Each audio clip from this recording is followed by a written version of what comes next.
And I think it literally is the fact that there's not a deep enough playbook for them. Like, look at these bans. I was looking at Virtus.pro-Prodigy's first picks, and I think all their first picks in the previous games have been Ember, SD, Mars, Phoenix, like all these heroes, and they're not available. So Prodigy are kind of on the back foot in terms of, at least in terms of games that they've played so far, they're having to go with a new opening. Of course, DP being present kind of defeats that point because it's such a strong hero. It's like, oh, cool, we can just comfortably pick a DP. Yesterday, I'm certain that they were watching OG, and OG was forced to play against that DP. They had some different style of approach. AA, exactly. And that's what I thought they could have gone for, maybe. Exactly what I'm thinking. Why not open up the same way OG opened up? Why not get that Ancient Apparition? It's pretty strong versus that Prophet. The problem is, VP.Prodigy, they open up with this Dead Prophet, and it's a very versatile pick. Yeah. Long time ago, it used to be only your mid. But right now it's played on 5, 3, and 2, so you can pretty much have it anywhere. And if it gets countered, you can just lane it as a position 5 and you'll be fine. That's kind of what the 5 role is now. It's like, well, let's put ourselves a casual little hero there. But this is where I think like they go for the Oracle because they don't want to have the Oracle DP matchup. That's very strong. So they pick it, and obviously they go for the comfort. Sure, give Genoa his Pango. But I still feel like, for example, like this AA, it just unlocks your draft and prevents more enabling heroes to make this DP feel stronger. Now you've got a tree. It's just such a scary game already. Yeah. So much sustain, so much ability to go, and again, it's the same issue. You don't have a lot to muster. So from the past like 6 months, Oracle was really not picked at all. Like long time ago, let's say Dream League Major, more or less, it wasn't picked at all. Treant was top pick almost every single game. Treant got nerfed. However, back then Insania did something very strange. He would start picking Oracle when it was just completely out of the meta. This was first pick, right? Yeah, and he explained it as a complete counter to Treant.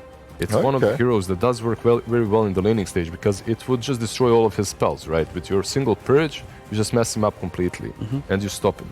However, in this game, they could go the way their Big Daddy team went and put the Treant versus the Pango. And then suddenly Pango is completely out of the lane. He can't even come close to it. So shut him down early. Yeah. But look at the way this draft's gone so far, right? We have this tree. It can be 4 or 5, like you just said.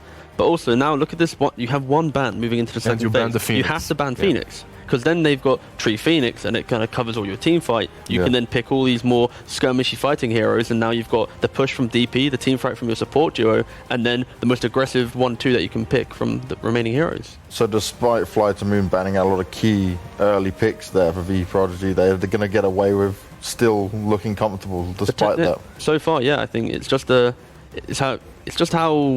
strong it looks, right? When you match up these two heroes, of course, we have 3 more picks to go. It's the fact that it's this Pangolier factor. That's literally it. You're like, really against the Pangolier, aren't you? We just have seen some very bad performances by different Pango players, and because of that, we lost a bit of faith. All our faith. Or all of it. That's I'm gonna double down on it. What's it going to take to restore that faith? What do you need to see from Pango? The easiest answer: a win.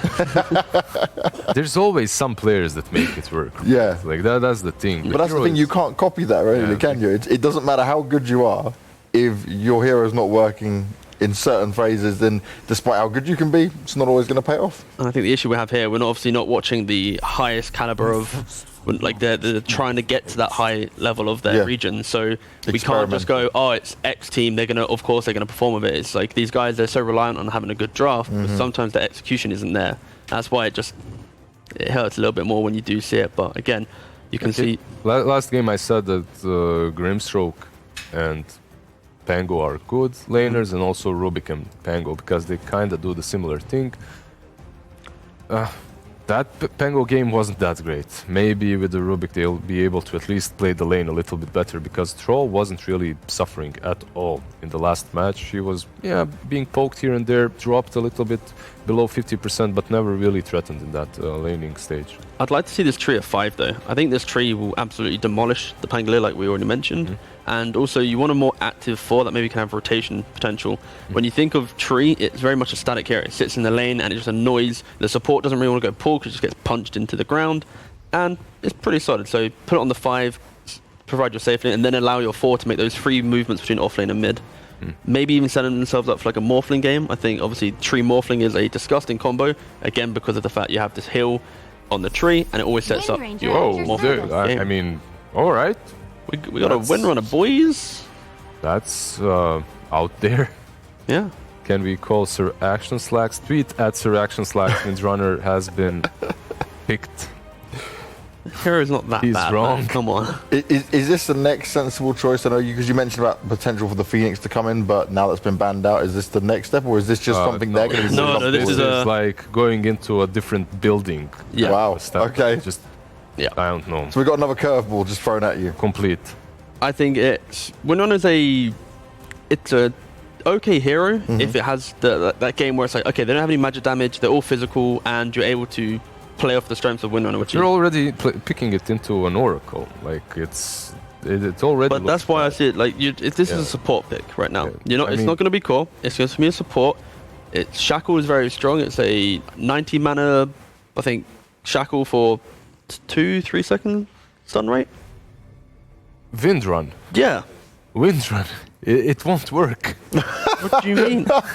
I mean, I overall, don't mean the runny run thing. I mean the shackly shackle. I know what you The mean. runny but run thing and the shackly shackle. Yeah, Great use of shackly the English shackle. language there, Tiga. Yeah, it's not my first language, I promise. It just looks rough for me. Obviously, Yeah. it's possible. You can lane her as position 4 plus some Blightstone or something similar and just dominate the offlane. Maybe even a Basilisk, just spam that power shot. There are options with Windranger. She was played as position 4 a PSG. long time ago.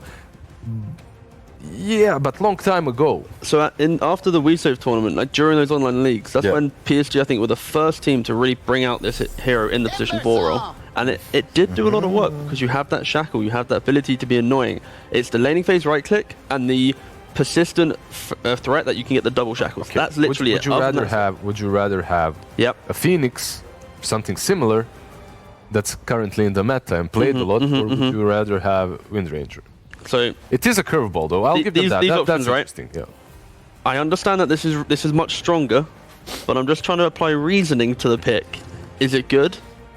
I think it's just the Kinda. I kind of like it this game. I won't lie. It's kind of nice. Yeah. But is it as good as this? No. But I still like it. So you still see a way for it to work. Lizard's not sold on it at all. I mean, look, the team is currently stronger, and because of that, they can experiment a little bit. They're one game up. Oh, that's a good too. point. Yeah. They're doing well. They can have these flex picks and have some fun too. They obviously believe in it, so they wouldn't have picked it like this, especially when the hero is not picked by pretty much anyone here in the league.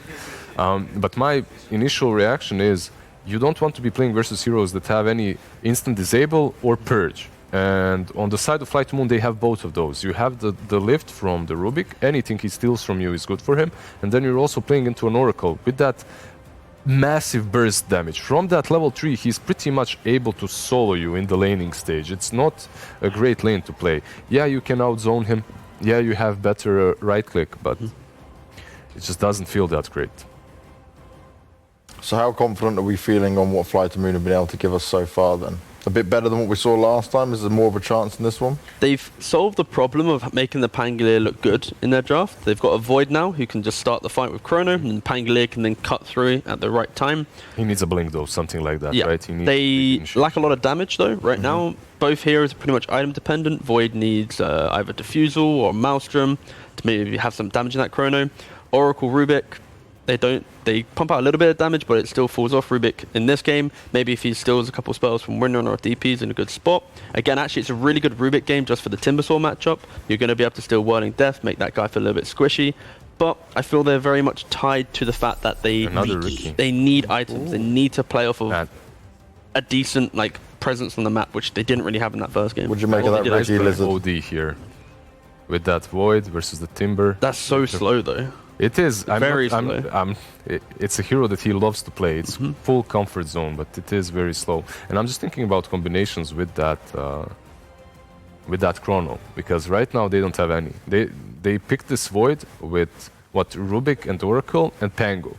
None of them do anything in that Chrono. Rubik, alright, if he steals a good spell, he can be decent, but overall, Ricky does demolish the fact that they are very slow in this game though. Yeah. It's going to be... Oh, okay. Okay. Look at Yeah. the sky. Well, okay, I take it back. They got damage for the Cronin out early on. They don't really care about items anymore. The Sky does unlock this. I was thinking about Sky for VP.Prodigy before they picked the Wind Ranger, right? But all right, This is strong.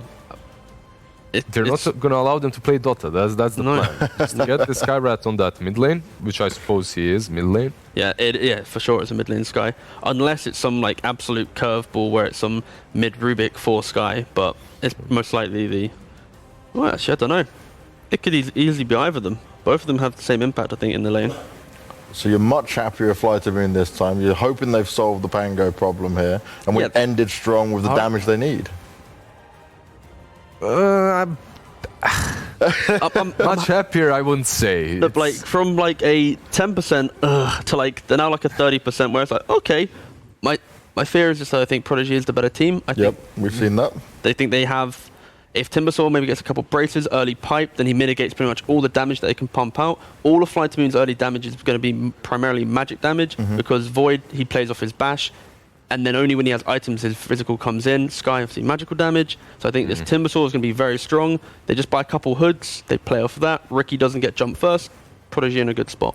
For me, it feels like Ice Frog just took 20% off of Always Wanna Fly's drafting capabilities. He's going to keep banging this 20% to death, old lizard.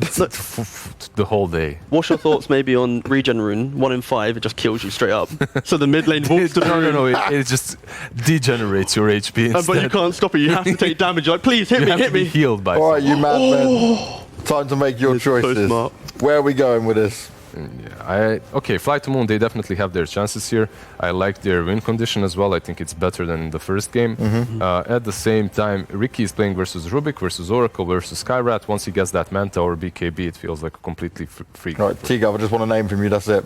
Prodigy. So we're going Prodigy all the way here on the desk. Let's see what Cinderin and Suns fan have to say about this one, and hopefully they've avoided all of the technical issues and can take us through game 2 nice and smoothly. Greetings, salutations, Cinder. Hey. What the hell is this lineup? Honestly, that was not the intro I was expecting to that. This is a weird collection of heroes for VP.Prodigy. I think the panel, for the most part, yes. The panel are haters, man. They just hate heroes for the sake of hating them. Like, Lina is just bad. Windrunner is just bad. You know? That's I mean, a lot of the time they're right, just but me, not always, okay? Like, there's I think this is actually Not the start of always. a I'm the Windrunner revolution fan. on the whole Windrunner out here, so... Okay, so I think there's a bit of stuff to cover in this game. It sounds like the panel overall is leaning VP.Prodigy's way, and I think there's one key difference between this Ricky lineup and the one of the last game, which is VP.Prodigy, you have the Ricky this time. They have a way of taking towers and Roche. They have a DP in their team, and they have the focused fire of Windranger, and they have a frontliner in Timbersaw, which is also something that FlyToMoon were lacking last game, somebody to really set up the Ricky for success. So I think they've checked some different boxes here. As far as FlyToMoon goes, I'm just worried what they're going to do when BKBs come out. Like, where's your damage? Who's going to kill anything? You have a Void as your literal only physical damage here in this game. And the enemy team want to buy BKB on DP. They might want one on Ricky, given the circumstances, and they might want one on Timber. I think there's a lot... In a way, it's similar to Game 1. There's a lot of pressure on FlyToMoon to play fast, because it seems like item timings are going to largely overtake them and stifle them in the mid game. So you just talked about why Ricky is good on VP.Prodigy versus last game on FlyToMoon. But Right. I mean, looking at FlyToMoon's their lineup right now, not to hate, but again, they don't have an actual frontliner. And no It's Tango again, essentially, and no building takers still. I mean, I do have a soft spot, just like I do love Ricky, Cinderin. Skywrath mid is a lot of fun. It is. And it is one of those snowbally heroes. And at the same time, he's pretty freaking squishy. I don't know about the Windrunner support, but one shackle, he's basically dead. At the moment He ends up VPP getting picked that Windranger, I was like, this is going to be safe playing it. I think this is his favorite hero. He plays it so much in pubs. I think he's close to level 25 on the hero. I would say my experience playing with and against him is pretty mixed. Like, he has games where he totally pops off, and then he has games where he feels like, you know, he would rather play another hero a lot of the time. So I think the hero by nature as a support is a little bit polarizing. Like, it's very snowbally. Do you get the early kills so you can get high levels in power shot and shackle shot and just keep rolling, or are you struggling in your lane and become kind of a liability where all you really do is hit a shackle shot? And like the panel pointed out, the matchup against Oracle is not great. It's really not great in the whole game. You can purge off Windrun. You have the Oracle ulti against the Shackle shot. So he has his work cut out for him a little bit here. But they picked it into it, so they must feel confident that they know what they're going to do here. No, if you're putting all your garbage on Windrunner, you still have 3 cores you got to worry about. Of course. Absolutely. I mean, what else can you purge off? I guess, there's actually nothing crazy. Living armor? Yeah, living armor. I mean, nothing like super game breaking that would actually make a huge difference, I suppose. Can purge silence defensively. That's also pretty good. Yeah, true. Wait, can you purge off? It's like there's Overgrowth always something. defensively? Whenever you pick Oracle, there's always something, right? That can be. Yeah, it's a solid hero for sure. So. And yeah, if they go to mid to late game, they will definitely have a better shot than last game, I think, just because of the Void being a super hard carry. Again, VTune telling us exactly what his item build will be. I love this, man. I shall buy one Wraith Band, Magic Stick, the boots, and then the Mask of Madness. I love it. And then boots again. Why does he want 2 boots? Because 2 boots better than 1, bro. See, this is why you don't make your entire build. He's just going to press his quick buy hotkey all the time, and then he's going to be like, how the hell did I end up with 2 boots? In 10 I think minutes. it's actually a hidden Easter egg item. It's Mask of Boots. It's the new one, the new boots that are going to be coming. Why did you not in go the with latest Boots patch. of Madness? A Mask of Boots. Mask? Because it's 5 in the morning, for God's sake. I've already told you, Cinder. Jesus. Sorry. The bounties will be split evenly. Thank you, Syndrin. Imagine being a new viewer. They probably think you actually hate me. You know, we get messages all the time, legitimately all the time, about how either you're mean to me or I'm mean to you. Yeah. It's like, no, this is friendship. Okay? This is what friendship sounds like. Until it's not anymore. Yes. Well, we're not quite there yet. We're close, though. We've managed for a few years. We can probably go a bit longer. Yeah. That's what she said. So, Epileptic Kid and Ein in the top lane. The Ricky the Tree. Tree, of course, sporting that Orb of Venom. Oh my God, they're going to get a very early courier kill here. Jeez, that is like very fortunate for Aloha Dance, just running into that randomly. And not the greatest micro. Oh, that was not a good... That was really not a good Nature's Grasp right there. I mean, it looks satisfying because it's straight down, but he needed an angle to cover the stairs there. I think satisfaction is all that matters in this game, Cinderin. The thing is, if he as you places enjoy. this grasp better, Rubik will actually struggle to pull that wave. He will take way too much damage standing in the grasp and might even die. But he got a free pass there. So that was a little bit lucky for him. Yeah, so far, Aloha Dance doing a great job in this top lane. Epileptic Kid able to kill some creeps under the tower, using a Blink Strike to help him out. So, Skywrath Mage versus the Death Prophet mid. How's this matchup normally go? Who would you I don't favor? see much Skywrath mid. My intuition tells me that Skywrath is slightly favored early on. But when Spirit Siphon gets a couple of levels, DP can just heal from creeps, right? Whenever the Skywrath starts harassing you a lot, you put a Siphon on a melee creep, like, whatever. Shrug it off, keep farming. To me, the Skywrath mid in general as a concept is just extremely high risk, high reward, right? If the hero needs to snowball, it's not good enough to just farm. Like, you have to make moves. You have to find kills. Lane, Ein getting swashbuckled and taken out. First blood for FlyToMoon, an Epileptic First Kid. blood. First Do you like blood. Pango's accent? Yeah, it's fine. Yeah, I like his theme, if you will. How is it that Zoro sounds? Is that the same accent Zoro has?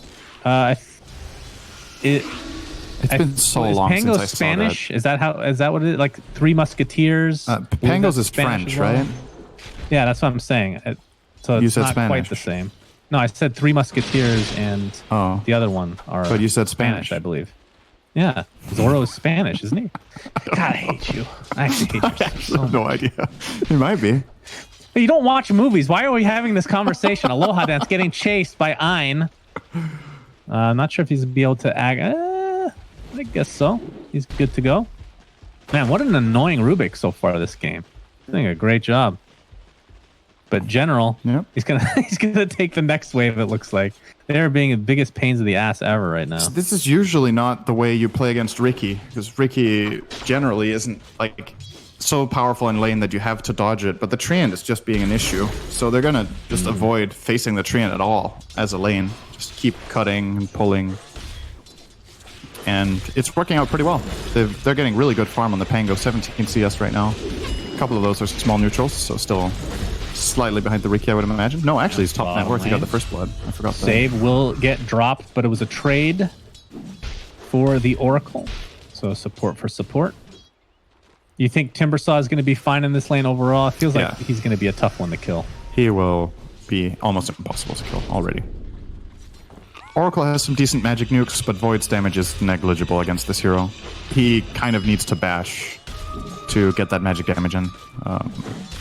How is Void's laning saves these days? Because historically speaking, he's been one of the worst here. Actually, another courier kill, this time bottom lane. These things are dropping left, right, and center. But yeah, Void's...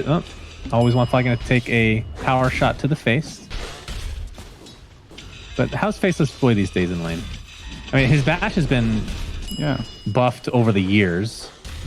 So Void most of the time holds his own. I actually think the hero isn't that weak in lane in general. He has decent base damage. He has good base armor. He... As long as his support in lane has some sort of presence, I think Void can lane against almost anything. It's more about, even if you lane well, the hero needs quite a few items, and he is very cooldown reliant. So in a meta that in general has been fast, that's kind of a weakness, right? Always want to fly. It feels like they've taken a lot of steps. Always want to fly getting chased down right now. Save. Power shot. Not even remotely close. But they've taken a lot of steps over the years to make a lot of these hard carries actually be useful in lane, right? Like for so many years, it felt like the position one is just there. If you didn't get free farm, you were absolute garbage. Oracle, another death here. Actually, Save stuck around the whole time to find that kill. That was impressive. Very Always when Fly is going to ping out the ward, though. He's like, there is no way he goes for this without this vision. And he is absolutely right. For sure. Oh, tree, top lane, another courier kill. This time, VPP will be taking one for themselves. Trying to get back on the board here. I believe it's a 2-1 score in terms of courier kills. FlyToMoon still with the lead as of now.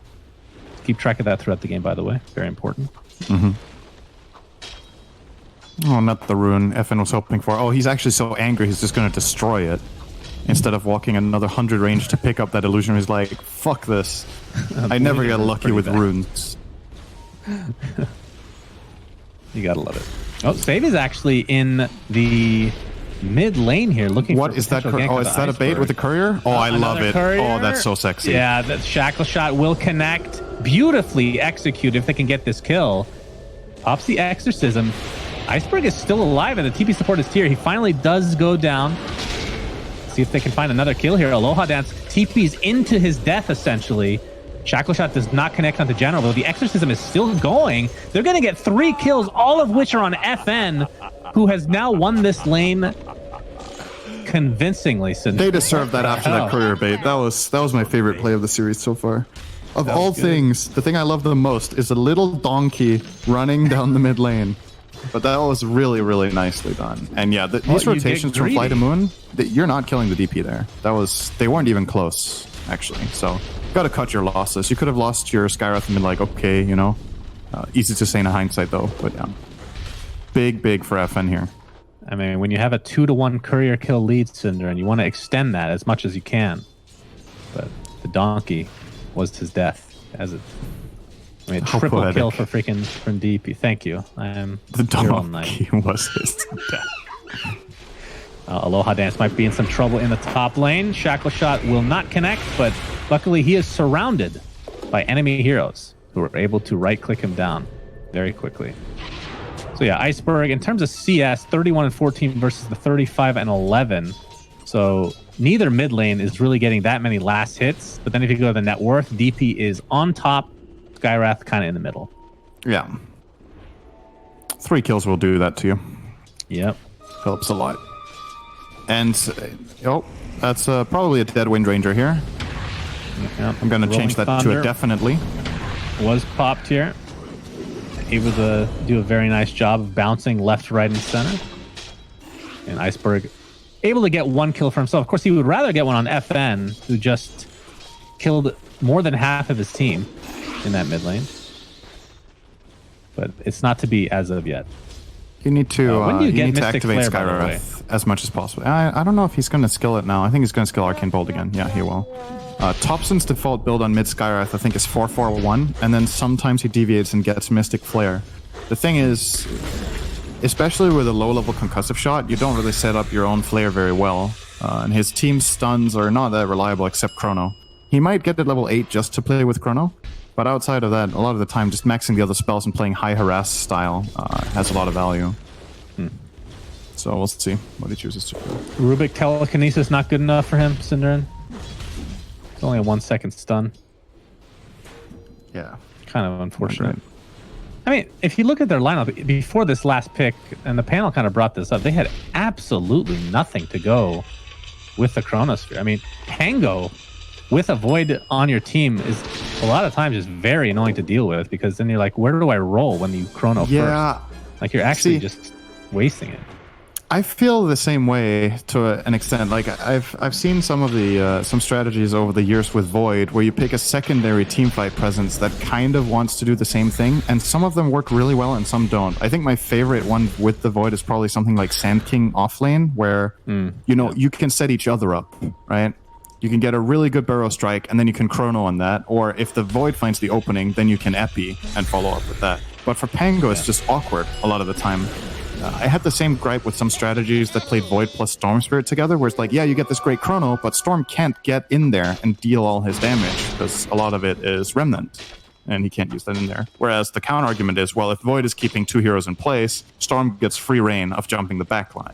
So that's a different kind of synergy too. It's just, for me, Pango's like a less mobile Storm, right? So navigating around the Chrono can be pretty awkward.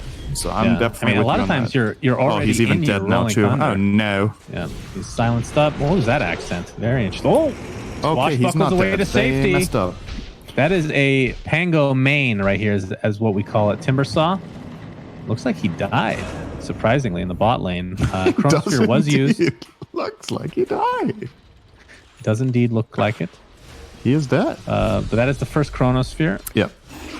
And the Mystic Flare was used as well. So you were right. It was set up there. And that's honestly their main combo this game. Yeah. I feel like that's the main way they get kills until Void can actually get some items to be able to solo kill people themselves. Now it looks like they're going to lose mid tower, because now they have no Chrono, no Skywrath Mage Mana, and no Pango ult. So yeah, you lose this Timbersaw, but the trade-off is obviously really good here, getting mid tower. Nice try from Always Want to Fly. Almost got that deny, actually. It's very close. So Void grabbed this Mask of Madness. He can now use this to farm Ancients. Something I'm a big fan of in Dota right now is when any hero on the team can farm Ancients and makes that a priority. It's the fastest way of getting neutral items. It's the best way of draining gold out of the map that's usually inaccessible, because all heroes can go and kill lane creeps, right? Or the smaller camps. But if anyone in your team can kill these Ancients, there's just so much more gold to mine on the map. He only killed one, though. Got scared that he was going to get caught off here, so he backed off and went top. Yeah. A lot of people were missing from the map. Yeah. Chronosphere up in another 70 seconds. And yeah, I think he's doing relatively well. I mean, he's top net worth on his team, but there are 2 on the other side that not only match, but exceed him just by a little bit. As I say that, he is now taking first place, but relatively close overall. Yeah. Obviously, VPP favored very slightly at this point in time. But I think a lot of this, again, I think the most important hero in some respects for VPP is this Timbersaw. I don't know what the answer is, other than, like, Skywrath Mage is your main answer, right? Yeah. If you're not able to get that Mystic Flare on him, I don't know how you kill him. And who's buying Vessel? Actually gets a lot of items. Are you going to get a Vessel against this Timbersaw? Nobody has it queued up. Pango isn't planning on it. He looks like he's going Maelstrom again. Rubik has Arcane Boots, so he's really far away from a Vessel too. Oracle can't afford it. Skywrath doesn't want to buy it, and Void absolutely does not want to buy it. So I think I'm with you there. Timber is going to have a really good time. Like, I don't know how they're going to realistically deal with him. He has a hood, wand, and 1 bracer, and living armor. It's I a assume next really hard item call. is Lotus Orb for him to be able to take off Silence. Lotus is from good. He Staff could even Mage. complete the pipe. I wouldn't be too mad at that. There's so much AoE magic damage on the Radiant, right? All of their heroes deal magic damage, all 5. So quite a lot of value in that one too. Well, Iceberg's almost finished with his 8 toast, so that'll provide him a little bit of lockdown to be able to solo kill a couple of these heroes if everything goes well. I mean, it's kind of a slower paced game that we've used to seeing. As General is going to get gone on here by Epileptic Kid, but won't be able to find a kill, it looks like. Who does this favor? This like kind of slowish pace versus last game? I think it's a bit less binary this game than the last one. I don't know if anything can be less binary. I guess it can't, but you get what I'm getting at. I get it, Syndrome. Yeah, they Void has always been one of my favorite late game heroes. There's always so much potential, but I'm a bit worried about Skywrath's ability to scale. Whereas on the other side, I feel like both Timbersaw, DP, and Ricky, all 3 of these heroes are more scalable than Skywrath in a lot of games anyway. So if we keep this slow pace up, my question is just like, how does Iceberg remain relevant in the game? He might get a relevant kill right now. Can open and burst his chance. He got Overgrowth off. Overgrowth was off. Oh, he could have gotten a really good Chronosphere double with a shackle. beautiful shackle shot. They're going to that find was 2 heroes. That Chronosphere would have been so good. Although I don't know if they had the damage regardless. But either way, the shackle shot was what finished that fight immediately for VPP. As now the chase is on for Aloha Dance. He'll get out. Trying to use this exorcism to the highest potential. Really heads Won't up be able to find Overgrowth it. from Aina there. He's like, okay, if I don't cast this instantly, I'm not going to get it off. So as soon as he saw anyone, he just popped it, and they responded quickly. A lot of people try to hold their Overgrowth for like a good moment where you can get like 3 or 4 heroes or come out and get the flank, but a lot of situations, just getting a decent spell off can have mad value. Just Solo like there. kill. Epileptic Kid. It's going to be close. Oh, the shackle shot again. Windrunner.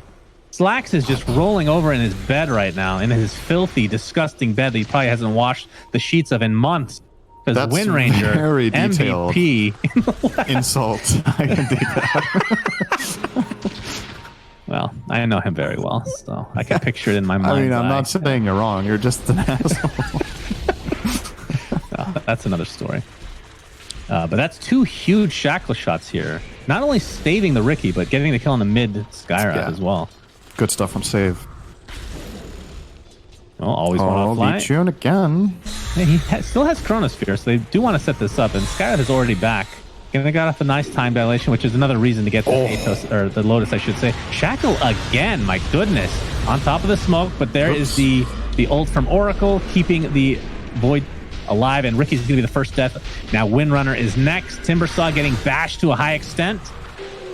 Ein does have Overgrowth if he really wants to save here. I think he's okay. DM. Yeah, he is very tanky. Looks like he'll be good to go. So Nice a setup 2 for from nothing. FlyToMoon, though. That was good. Yeah, for sure. Oh, they're going to find more, potentially. They get the Rolling Thunder on top of more stunnage, as I like to call it, with that newly picked up Atos. So Timbersaw right. does die in the end. And this is going to be a tier 1 tower in the favor of FlyToMoon as well. Yeah, definitely picking up some speed here. Oh, General swashbuckled in. And now VP.Prodigy know there's no Oracle ulti, and there's no Chrono, and there's no Skywrath ulti, and no Pang ulti. There's like nothing. I think they're making a mistake not defending this tower with DP. I'm pretty sure DP could have just TP'd in and got the job done. Overgrowth. After the tower has already been taken out. Shackle again. This time it's onto a creep. A Pangolier getting stunned very high. Iceberg very low in the meantime. Can they finish him off? They do. Epileptic Kid able to use his tricks of the trade to stay alive. And now V-Tune is the 3rd death in this engagement for FlyToMoon. Make it 4 with Always Want to Fly. So despite losing the tower and a couple heroes right before that, VPP coming back with a vengeance. That feels like it could have happened 15 seconds earlier, and they could have saved their tower. When you have Trian, if you just save this tower on 5% HP, it feels so bad for the enemy team. So yeah, it's a great fight from Prodigy, but I think that could have been actually done better. Compared to how they usually play, that was a little bit too slow for my taste, but still. Yeah, I'm criticizing the team that just got 4 kills, right? But judging from all the cooldowns on the Radiant, I think that was a really easy defense. So it should go like this. I actually have a random question for you. Now that you were bringing up kind of the late game potential with Void and all that. So since Ags was changed, I know this is a hard question to answer considering that lineups are always going to be different. Late game Void versus... we might have a gank here. I have to hold that thought. Iceberg. He's going to see Timbersaw by the Ancient Camp. They definitely want to get... Oh, that's a dead Wind Ranger. Oh, they're actually going to find Windrunner instead. So I guess Timbersaw will live. But Void late game these days versus his old Ags. Because let's say the game goes extreme late. Okay, let's say 60 minutes. You're getting like Ags from Roche. So before it lowered the cooldown of your Chronosphere, which is obviously in most cases the most important spell in the game. Yeah. But now is it like the bash through Time Walk, I believe it is, right? Yeah, everybody you Time Walk through gets procced with Time Lock. Right. So what do you consider, like, does that make him a better carry late game, just worse at like the wombo combo potential? Yes and no. I think it really depends what you're game? playing against. If you're playing against, say, Phantom Lancer, for example, I think Void is a lot better late game with the Time Walk. You just bash all of the illusions, right? I believe there was a counter build. I don't know if this has been changed or if I just haven't seen the matchup lately, but Void started buying Battle Fury into Ags against PL, and whenever PL was fighting, they would just Time Walk through PL, bash all of the illusions, and cleave on the way. Okay. I'm not sure if that got changed since I haven't seen it since. I don't think I remember anything being changed about that, so it probably still works the same way. But in this game, I think Chrono cooldown would probably be better. Like, who are you going to Time Walk through in this game? As Void. Like, maybe you get one value bash on DP or something, but compared to a Chrono cooldown, I think I'd rather have that. Oh, they found him. Here, another Shackle shot, and Faceless Void is done. TP is not there in time, and funny thing is, FlyToMoon was relatively close, but just not close enough, it seems. Mystic Flare being shared in damage, very nicely done from VPP, as the Root keeps the Pangolier in place. DP will live for now, has the Blink Dagger and Blade Mail intact. And the fight is on. Aloha Dancing to get chased down. It's a 2 for nothing. DP finally gets killed after all of this. Lived for an extremely long time. And now Timber's not in a little bit of trouble. Save, though, has the Shackle shot, which he's pretty much hit 100% of. So they will probably fear that. They know the RNG is in his favor. It's not skill. It's all RNG. Now the jump in onto the Skywrath Mage, but the beautiful ult from Oracle is going to keep him alive. The question is, can they do enough damage to finish him off regardless after the fact? I believe so. He's going to try to take Windrunner with him, but it's not to be. So 3 for 1. Actually, 4 for 1 because they started with Void. Yeah. Void kill. I don't think FlyToMoon had any business sticking around there. They had used everything in their tank except Oracle, but Skywrath is not getting kills on this enemy team unless they really screw up in that moment without his ult. So yeah, FlyToMoon stayed a little too long, and VP.Prodigy punished them for those extra kills. No objective taken though, but Bounty Runes will split 2-2. And the biggest thing in all of this was that Void got delayed again, right? He really wants this Manta style that he's building into Wart so that he can solve the overgrowth problem. He can solve smoke screen to an extent. If he's really clutch with it, can avoid Shackle shot. DP silence. There's just a lot of problems for Void right now that need to be fixed for him in the game. Yeah. So Manta into Scotty. I have actually yet to see the Scotty since they changed it, or since they added the negative regen. Decent value of this game. Timber plus DP plus living armor. It's nice to get some healing reduction out, but to be honest with you, I don't know if it's the right choice anyway. I think he needs more damage. Yeah. I'm worried for his team. We have this BKB problem that I talked about earlier, where once the BKB start coming out, DP is pretty close to hers. Like, if you don't guaranteed chrono people that aren't BKB'd, your team is not killing the ones you get. If you chrono a DP BKB, it doesn't matter. If you have a damage item on Void and you chrono her at like half health, for example, maybe you can finish the job, and that's obviously a huge deal breaker. So, would maybe see something like a Daedalus even after the Manta could be a thing. Butterfly, not so good this game. Yeah. I do like the Scotty, the idea of it against this lineup, but it's just at this stage, why now? Why not something like that? Feels like a third or fourth item. Yeah, I agree. I would like some more immediate damage. Epileptic Kid.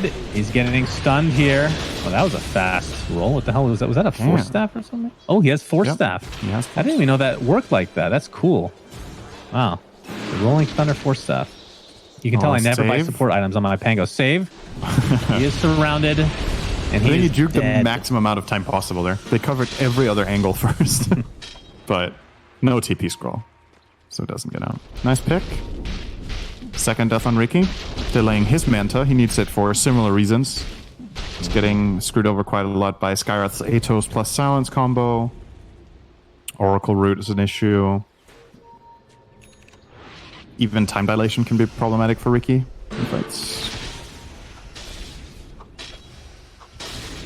Much more even game, I would say, than the last one. Not really because the gold is much more even, but it feels like both teams have a more reliable way of winning. Last game, I was worried that FlyToMoon would not find a way to end the game. And in this game, it seems more there. It's still not favoring them overall, but I've seen Void win many a game. So I'm still a believer. That's the big difference, right? They kind of have the same lineup as last game, like we talked about to a degree. The same weaknesses. The biggest difference is they actually have a carry that can go into the late game. They don't have a Ricky that goes Diffusal Manta and can't keep up with farm on versus the Troll. VTune has switched it up, by the way. Finished the Manta, is now going Diffusal BKB according to his buy. Yeah, I don't know about that Diffusal, if I like that. Yeah, it's not bad. VP.Prodigy in really good position here. Yeah, nice deny tower here from free, VTune. But we'll deny. The Chronosphere is available. General ready to go with that Rolling Thunder. DM, don't give an F. He is super tanky. He's going to jump right in fact. There you go. Hello.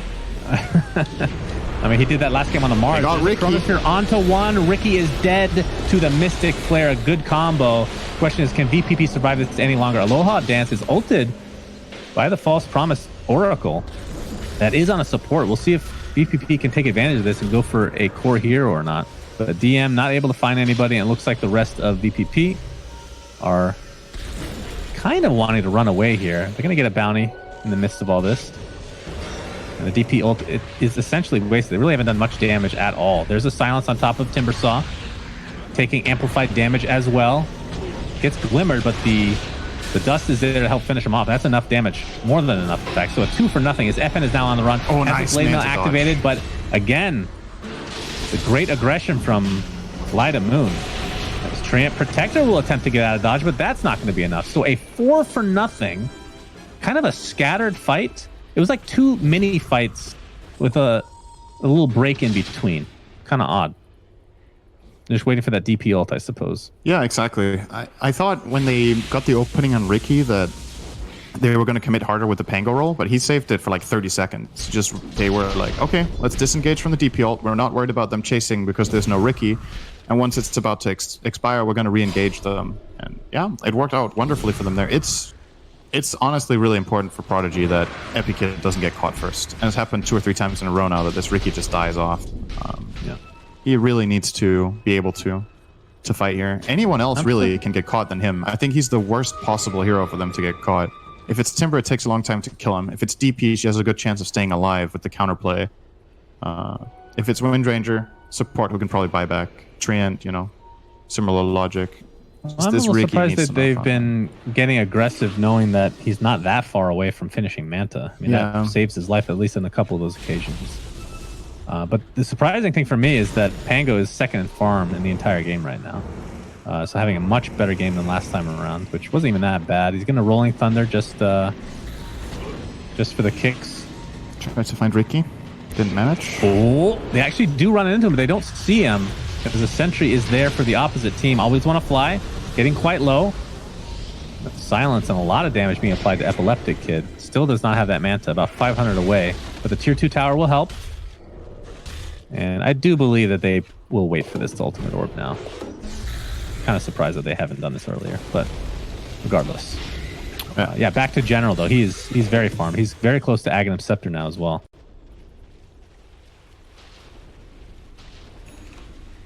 Still the same potential issue with playing around Chrono. It will always be there in this game that they need to play wisely around each other. Whereas the Dire have a bit more immediate synergy with Overgrowth plus Timber / DP, getting all their damage out, Smokescreen on top of it. But I think this game is going better for FlyToMoon right now than I was expecting before the game started, so I give them a pretty good shot here. Now another item, the Void will finish off the Diffusal. Still a bit on the fence about whether that is a good item here compared to just having more damage, but either way it's completed, so it's more progress. Why do you not like, you wanted like a bigger damage item, something that's a higher tier perhaps? I get the mana drain being really good against a hero like Timber. Oh, V-Tune, he just barely got the force. Yeah, just in The jump time. off. Gonna get the time dilation, but there's the load to counteract it. So DM Usually, when feeling quite you're good. Void and you're buying Manta Diffusal, it's like right now, this Diffusal might seem really good, but in 5 minutes, if it doesn't pay off right now, you would have maybe been better off having more damage. Because the problem is, yeah, it's nice to mana burn the Timber. The DP has a BKB. Realistically, you don't get to burn Riki out of mana or the Treant before they get their spells off. So, and do you need the slow? I don't think you do. All right, Treant's gonna die right away. I know he isn't. Here from General, but the overgrowth is there. Looks like Oracle's gonna be the first to fall. Chronosphere onto 4 heroes. Do they have the follow-up is the question. General kind of stuck inside that Chronosphere in the meantime. A 1-for-1 as Ricky is the first to fall for VPP, followed by Windrunner. The chase is on now. His Faceless Void able to get out of dodge despite being silenced. The buyback now onto the Windrunner. I believe VPP are on the run completely. And DM pretty much out of mana. Nice lift just as that Timber Chain was about to connect with that tree. And this should result in his death as saved. This could be a dieback. He comes in. 4 steps to the high ground though. Gets slowed. Gets dieback. Oof. That is a 5-for-1. Oof. The FlyToMoon looking real good now. Yeah, there were many really good plays in that fight. I thought Treant wasn't even going to get ulti off. They get the jump on him with the silence. He gets instant Lotus Orb into Overgrowth, but then the 4-man Chrono just ruins everything from Prodigy. They piled up. They were ready to get all the damage out with their Riki and DP, but get shut down. They again just isolate and kill the Riki first, right? He's dying first in these fights. And I think it's the perfect targeting for the Radiant. Just take this Riki out of the fight every time. Make him a non-presence, and then you can outrun the rest of the team if you need to, or you can pile on top of the DP afterwards if you're feeling strong. It's really the Riki that gives them their ability to truly pursue. And yeah, he's dying first every fight. It's just not there. You like Diffusal now, Cinderin? I don't really Epileptic feel like Kid. Oh my god, is he dead again? Yes. Oh, wow, good he is God. actually just feeding now. Jeez. And that's while they were roaching the whole time. Yeah. Didn't even need their core heroes there. It's starting to V2. look real good for FlyToMoon now. Yeah. When Void gets his next item, high grounding becomes a possibility as well. With this Aegis, he has 5 minutes. Looks like he's eyeing up a BKB. Don't know if that's necessary when you have Manta in this game. But maybe MKB is just super value this game. Not only gets Windrun, which not exactly hitting him, but the smoke from Riki. yeah, that's Kind of the true. damage item you're looking for. BKB has the same effect, right? Like then you can, True. not against the Windrunner, but at least against the Riki, right? You BKB up, you ignore that. And usually, historically, you would see carries a lot of the time go Manta plus BKB against Treant because the overgrowth is just too big of a problem, as well as his old root. But now without that one, I don't know if you really need both anymore. It still probably is a feel-good item. Still a bit low on the damage side, but for now they're holding up with Skywrath and Pango. Didn't foresee Pango having this good of a game. I think it's really played a big role. General's doing so Yeah, much for damage sure. in this game. Well, it's a combination of that and the fact that Epileptic Kid on the Riki. I mean, look at his net worth. He is. I mean, then again, plummeted. Skywrath Mage is not doing that well either, and that was their mid, right? So, but Pango's made up for it. That's the big difference, I suppose. Aloha Dance is initiated on. There's the Shackle. We haven't seen those in a while, but Chronosphere onto 3 heroes. That is an Aghanim Scepter. Skywrath Mage, a double kill for V-Tune as a result. Overgrowth to follow, but that's the Manta taking that off completely. Ein looks like he'll be finished off with ease, and that nice double stun, repeated stun from General. And this is looking real good. In fact, they're just going to call it GG. VPP is ready for the next one. Riki died so hard this time, he died for real. And they were done. Yeah, he's not coming back up. They're not playing 4-on-5.